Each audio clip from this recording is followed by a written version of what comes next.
पाहतोय की गेल्या अनेक वर्षापासून जी कामं होऊ शकली नाहीत ती आपल्या सरकारच्या काळामध्ये महायुतीच्या काळामध्ये झालेली आहेत आणि ती कामं आज सुरू आहेत. आणि मग सिमेंट रस्त्याचं कामं असतील आणि त्यामुळे ही सर्व बाळासाहेब ठाकरे आपला दवाखाना असेल, आरोग्य सुविधा असतील, अशी अनेक कामं जी गेल्या वर्षोनवर्ष झाली नाहीत ती कामं महायुतीच्या काळात झाली. त्यामुळे एक लोकांमध्ये विश्वास निर्माण झालेला आहे. जसं विधानसभेच्या निवडणुकांमध्ये जे 2.5 वर्षामध्ये महायुतीने केलेल्या कामाची पोचपावती विधानसभेच्या निवडणुकीमध्ये या महाराष्ट्रातल्या जनतेने अतिशय लँडस्लाईड विक्ट्री, अतिशय मोठं यश या ठिकाणी देऊन त्याची पोचपावती दिली. तशीच या महापालिकेच्या निवडणुकांमध्ये देखील मुंबईकर मुंबईच्या बाहेर फेकला गेला आहे त्याला देखील मुंबईत आणण्यासाठी SRAचे रखडलेले प्रकल्प, म्हाडाचे रखडलेले प्रकल्प हे देखील आपण मार्गी लावतोय. आणि त्यामुळे मुंबईकर सुज्ञ आहे. गेल्या अनेक वर्ष जे काम पूर्वी व्हायला पाहिजे ती कामं झाली नाहीत ती आता होत आहेत. आणि मग जे गेल्या अनेक वर्षमध्ये ज्या मुंबई महापालिकेमध्ये ज्यांनी सत्ता राबवली आणि मुंबई ही सोन्याची अंडी देणारी कोंबडी म्हणूनच पाहिलं आणि मुंबईचा फक्त स्वतःच्या स्वार्थासाठी वापर केला, त्यामुळे मुंबईकर या निवडणुकीमध्ये काम करणाऱ्या, विकास करणाऱ्या लोकांच्या पाठीशी उभे राहतील, महायुतीच्या पाठीशी उभे राहतील. आणि म्हणून महायुतीचं काम पाहून महायुतीचा भगवा झेंडा मुंबई महापालिकेवर फडकेल याबद्दल माझ्या मनामध्ये शंका नाही. सर, इतिहास राहिलेला आहे की शिवसेनेचा झेंडा नेहमी महापालिकेवर फडकलेला पाहायला मिळते. यंदाचं चित्र कसं असेल? तुम्ही आज सगळ्याच नगरसेवकांना मार्गदर्शन केलेलं.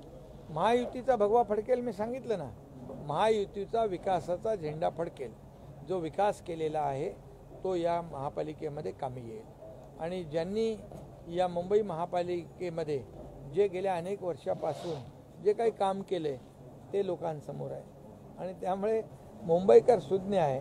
मुंबईकर या निवडणुकीमध्ये परिवर्तन घडवल्याशिवाय राहणार नाही आणि महायुतीचा महापौर झाल्याशिवाय राहणार नाही. पितृ पक्षानंतर अनेक मोठे प्रवेश होणार आहेत का? धक्कातंत्र बसणार आहे का ठाकरे गटाला? कारण आता किती लोक आले? जवळपास 62 लोक सिटिंग जे नगरसेवक आहेत 17 ते 22चे ते आपल्याकडे आलेले आहेत. आणखी सुरू आहेत, त्याचं काम सुरू आहे की 15 नगरसेवक आमच्या कॉन्टॅक्टमध्ये आहेत. आम्ही कोणाला ते जेव्हा सरकार पलटी केलं ना त्यावेळेस पण म्हणत होते की तिथून आमच्या कॉन्टॅक्टमध्ये आहे. राज्याच्या मुख्यमंत्र्यांनी तिथून आमच्या कॉन्टॅक्ट राज्याच्या मुख्यमंत्र्यांनी आज भाषण केलेलं आहे. डबल होईल ना? राज्याच्या मुख्यमंत्र्यांनी कपन चोर म्हणून आज उल्लेख केलेला आहे. कोविडच्या घोटाळ्या संदर्भातले सुद्धा मुद्दे जे ते उपस्थित केलेले. कसं बघतो? खरं म्हणजे जे लोक आज वोट चोरी, निवडणूक आयोगावर आरोप करतायत, EVMवर आरोप करतायत आणि आमच्यावर वोट चोरीचा आरोप करतायत, त्यांना मुख्यमंत्री महोदयांनी उत्तर बरोबर दिलेलं आहे. कारण कोविडमध्ये लोक मरत होते आणि काही लोक मड्याच्या टाळूवरचं लोणी खात होते. ही दुर्दैवी आहे. कोविडच्या खिचडीमध्ये चोरी झाली, कोविड सेंटरमध्ये घोटाळा झाला, त्याचबरोबर कफन चोरी म्हणजे डेड बॉडी बॅगमध्ये देखील भ्रष्टाचार झाला आहे, मिठी नदीमध्ये देखील भ्रष्टाचार झाला आहे. हा भ्रष्टाचार लोकांना माहीत आहे आणि त्यामुळे भ्रष्टाचार करणाऱ्या लोकांच्या पाठीशी मुंबईकर जाणार नाहीत.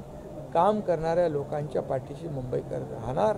आणि म्हणूनच मुख्यमंत्री महोदय जे म्हणालेले आहेत ते बरोबर आहे. सर, ते असंही म्हणाले आहेत की मागच्या वेळेस महापौर जो होता तो भाजपचा बसणार होता आणि तेव्हा उद्धव ठाकरे जे होते ते नाराज झाले होते असं मुख्यमंत्री म्हणाले आहेत. बरोबर आहे, खरं आहे. त्याचं साक्षीदार मी स्वतः आहे आणि त्याच्यामध्ये माझं मोठं योगदान आहे.